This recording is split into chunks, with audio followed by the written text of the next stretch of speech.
La perception de l'activité militaire israélienne omet médiatiquement comme académiquement sa composante maritime. En effet, la défense de cette façade méditerranéenne, ainsi que de manière plus limitée en mer Rouge, est peu connue du grand public, comme des publications plus spécialisées. Représentant près de 90% des importations d'Israël, les différents ports abritent des forces sur un format de flottille. La marine de l'État hébreu étant la plus petite des composantes, elle a subi plus que les autres les différents arbitrages budgétaires, donnant la priorité aux volets terrestres et aériens. Aujourd'hui, chez Defense Insider, la marine israélienne, à travers le spectre de ses missions et de ses capacités. Un rapide message, sachez que cette vidéo est faite en collaboration avec la chaîne de géopolitique De Facto, qui lui pousse l'aspect géopolitique de la marine israélienne. Je vous en dis plus à la fin de la vidéo, bon visionnage. Un rôle historique. Sa mission principale reste la défense littorale étendue à la zone économique exclusive. La protection des champs gaziers est devenue la nouvelle priorité avec le durcissement de l'action navale en Méditerranée orientale. La géopolitique régionale, notamment vis-à-vis de l'Iran, emmène la marine vers une nouvelle dimension faite d'intervention ainsi que de dissuasion, peut-être même nucléaire. Ce programme d'activité est largement l'héritier des conflits précédents et des évolutions inhérentes que les forces armées durent assumer. Dès 1948 et la guerre d'indépendance du jeune État, les marins israéliens inexpérimentés s'emploient au bombardement côtier et à la mise en œuvre de commandos. La crise de Suez voit une implication sur l'autre façade pour la réouverture du détroit de Tiran, qui sera malgré l'issue globale entre belligérants une victoire stratégique pour Israël. C'est lors de l'année 1967 qu'elle commence à véritablement justifier un investissement plus important. Pendant la guerre des 6 jours, des actions commando menées depuis de sous-marins directement sur Alexandrie engluent la marine égyptienne à quai et l'affaire de l'USS Liberty entache la réputation de la marine. Pire, le 21 octobre de la même année, le destroyer Eilat est coulé par 3 missiles antinavires Styx d'origine soviétique équipant les nouveaux patrouilleurs du Caire. Cet événement est la première dans l'histoire navale et fera réagir les Israéliens comme à leur habitude avec un esprit d'innovation et de transformation rapide. Pour la guerre du Kippour de 1973, les marins israéliens sont prêts et mettent en œuvre des groupes de patrouilleurs lance-missiles avec une grande agressivité et des capteurs performants.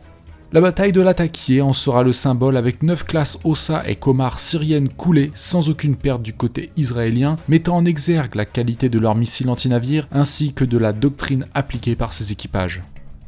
Les 3 décennies qui suivirent témoignent d'une évolution capacitaire continue et l'adoption des corvettes comme épine dorsale. Les sous-marins se sont grandement modernisés, comme nous allons le voir, et l'emploi des forces spéciales s'est généralisé. Le Liban et la bande de Gaza ont été les cibles de plusieurs milliers d'obus lors du bombardement côtier face à l'absence de menaces. Un état de grâce qui prit fin le 14 juillet 2006, le Hezbollah fut en mesure de tirer un missile C-802 d'origine chinoise, sans doute livré par l'Iran. La cible était la corvette classe SAR 5 INS Anit, qui naviguait avec ses défenses terminales désactivées afin d'éviter les tirs fratricides contre l'aviation. L'engin explosa au niveau de la plateforme hélicoptère, tuant sur le coup 4 marins, mais ne mettant pas hors de combat le navire. Cet événement conduisit à de lourdes sanctions contre l'état-major du bâtiment et agit comme un électrochoc dans la perception du risque dans les missions confiées aux bâtiments de surface.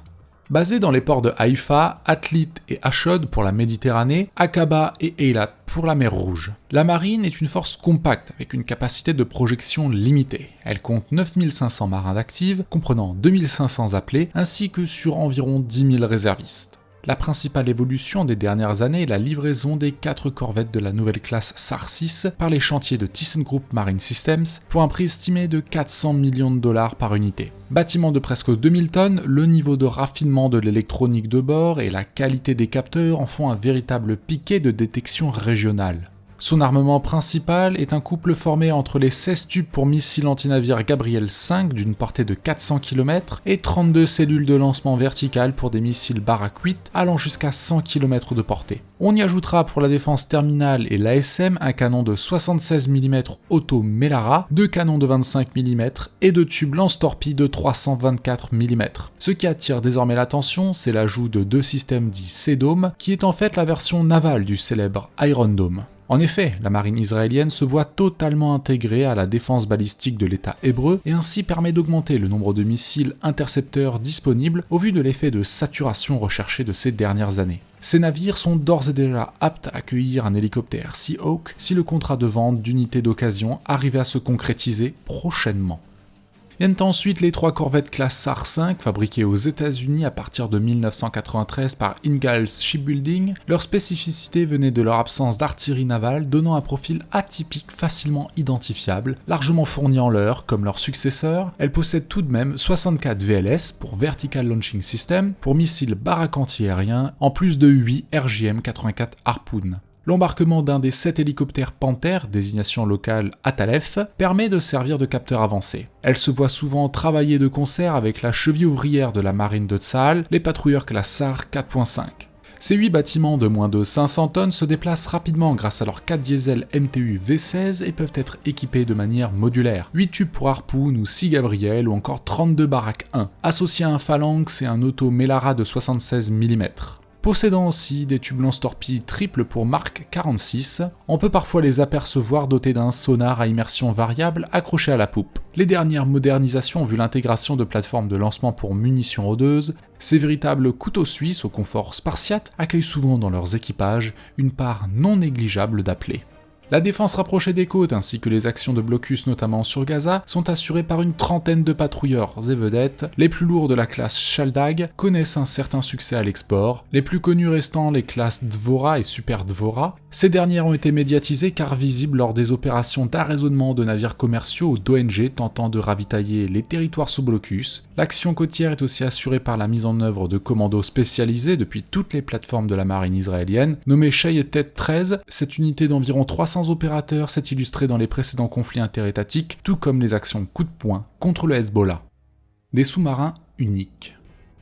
Les forces sous-marines israéliennes sont composées d'une même classe dérivée en 2 versions. À la fin des années 90, les 3 Dolphin 1, Dolphin, Léviathan et Tekuma entrent en service en proposant une offre inédite. Construite en Allemagne à Kiel, il possède néanmoins un design unique et une couleur verte caractéristique des choix israéliens. La coque et les systèmes de base du porteur, comme la propulsion, restent allemands, mais le système de combat et la majorité des composants électroniques sont israéliens. Pour les 1900 tonnes en plongée, ils sont une incroyable évolution pour la marine de Tsahal, stagnant dans ses choix de sous-marinade à l'époque avec les antiques Galles. À partir de 2014, le Dolphin 2 arrive avec l'INS Tanin, puis le Rahav. Plus grand, 2400 tonnes en plongée, sa propulsion devient anaérobie et sa discrétion est améliorée. Il se voit équipé d'un SAS pour nageurs de combat et est considéré comme un adversaire sérieux pour les marines opérant en Méditerranée orientale.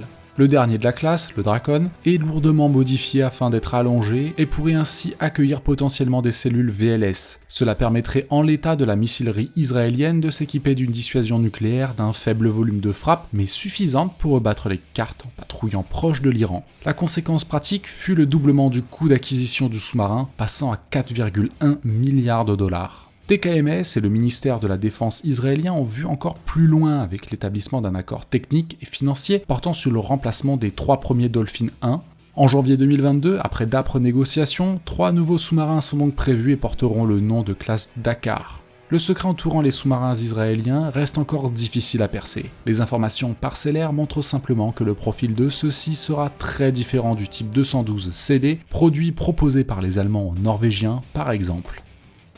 Pour conclure, la marine israélienne est désormais à la recherche d'une profondeur stratégique, comme le montre son renouvellement capacitaire et ses récentes coopérations navales avec l'Inde ou les Émirats arabes unis. Elle doit d'une part faire aboutir son projet de dissuasion dual, tout en contrant dès maintenant ses rivaux turcs et russes dans la région. La sécurisation des ressources gazières, associée à des partenariats durables avec la Grèce ou d'autres nations de l'OTAN, permettent en l'état de maintenir la sécurité des intérêts maritimes israéliens en Méditerranée orientale. Toujours dans cette optique d'élongation de ses capacités, le défi à court terme de la marine israélienne est de contrer la présence navale iranienne en mer Rouge et dans l'ouest de l'océan Indien. Le maintien de ces ambitions dépendra aussi grandement de la faculté de la société israélienne à trouver une stabilité politique à long terme afin d'établir des plans de financement tangibles pour des systèmes d'armes toujours plus coûteux. Comme énoncé au début de la vidéo, cette dernière était faite en collaboration avec mon ami de la chaîne géopolitique De Facto. Si vous avez apprécié cette vidéo, sachez que vous retrouverez dans la description une vidéo qui entre encore plus dans l'aspect de la géopolitique et l'utilisation de la marine, notamment au travers des différents conflits, blocus ou encore son utilisation pour défendre les champs pétroliers et gaziers. C'est un véritable complément d'information. Donc si vous aimez Défense Insider, n'hésitez pas à vous abonner à la chaîne De Facto, car vous trouverez un contenu qui creuse encore plus les thématiques que nous aborderons désormais sur cette chaîne, mais qui ne rentre pas totalement dans notre ligne éditoriale. Abonnez-vous à sa chaîne pour être tenu au courant et n'hésitez pas à lui laisser un petit commentaire pour qu'il sache d'où vous venez.